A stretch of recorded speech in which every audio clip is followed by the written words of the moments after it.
এই আপুটি আমাদের থেকে হেয়ার এক্সটেনশন রিচার্জ করতে এসেছেন। তো আপু কতদিন হলো এক্সটেনশন করেছেন?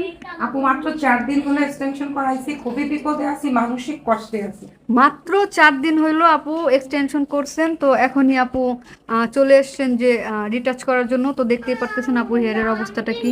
মাত্র চার চার দিনে তো এত বাজে অবস্থা হওয়ার কথাই না। তো দেখেন একটা জিনিস দেখায়, আপুর যে হেয়ারটা লাগাইছে সেই হেয়ারটার আপনি স্টিকগুলো দেখেন। দাঁড়ান 1 মিনিট। এটা হচ্ছে আপুর হেয়ারের স্টিক। আচ্ছা, এটা যদি হেয়ারের স্টিক হয়, আপু কিন্তু প্রাইসটা কিন্তু কম দিয়ে লাগাই নাই। তো আমাদের একটা স্টিক, আমাদের স্টিকগুলো দেখাই। এটা হচ্ছে আমরা যে স্টিকগুলো লাগাই সেই স্টিকগুলো, তো দেখতেই পারতেছেন দিনরাত তফাৎ। তো আমাদের স্টিকগুলোর 4 ভাগের 1 ভাগ স্টিক মানে আপুকে লাগাই দিছে। তো এটা মূলত একটা প্রতারণা। মানে দেখেন, স্টিকগুলো দেখলে বুঝতে পারবেন যে কতটা ডিফারেন্স। হ্যাঁ, আমি একটু বলি। এই তো একটা হেয়ার এক্সটেনশন যখন আমরা করব, একটা ক্লায়েন্ট আমাদের কাছে আসলে আমরা ক্লায়েন্টের দায়িত্ব, ক্লায়েন্ট আমার কাছে আসে যে না আমি একটা সার্ভিস নিব, আপুর কাছে আসছি, আপু ভালো মন্দ বলবে করবে। তো আমরা যে ক্লায়েন্ট আসে আমরা কি বলি, আগে ক্লায়েন্টে প্রেশার দিলেও কি করি, চুলটাকে স্ট্রেট করে চুল হেয়ার এক্সটেনশনটা করি।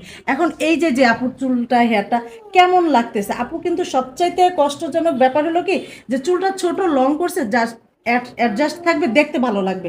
তো যে আপুর এই কাজটা করছে, যাক আলহামদুলিল্লাহ, আপুর অনেক ভালো, অনেক বড় বিউটি পার্লার তাদের, তো অনেক বড় বিউটিশিয়ান। তো আপুদের কাছে প্রশ্ন আমার একটা, এই যে যে হেয়ারটা লাগানো হয়েছে, হ্যাঁ এটা কি কেমন কেমন দেখা যাইতেছে নিজের চোখে আমার সৌন্দর্য, আজকে 4 দিন মাত্র উনি কেন এই কোথেকে যেন কষ্ট। আমি সিরাজগঞ্জ বেলকুচি থেকে আসি আর ধানমন্ডি কলা বাগান থেকে আচ্ছা, করাইছি। সিরাজ যেখান থেকে আসছে আপু কিন্তু রাত্রেই আইসা পড়ে, আমার সাথে কালকে কন্ট্যাক্ট হয়েছে, তো পারলে রাত্রেই আইসা পড়ে যে আপু আমার অনেক বাজে লাগতেছে, আমি চুলটা খুলতে পারতেছি না। কেন?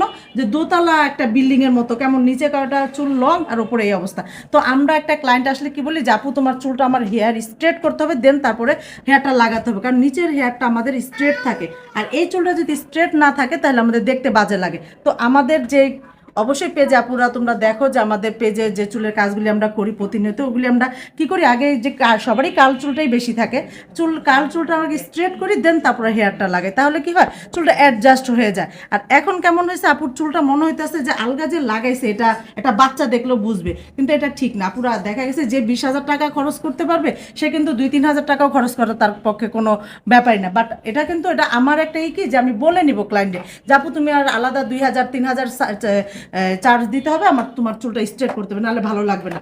এখন আপু তোমার কি ওনারা বলে নাই, সাজেশন দেয় নাই যে আপু তুমি চুলটা আপু স্ট্রেট আমি করে নাও? কাউকে পচানোর উদ্দেশ্য আমার নাই, কারো মানে কামাইকে নষ্ট করার উদ্দেশ্য না, তবে আমি সাধারণ পাবলিকের জন্য একটা কথা বলতে চাই।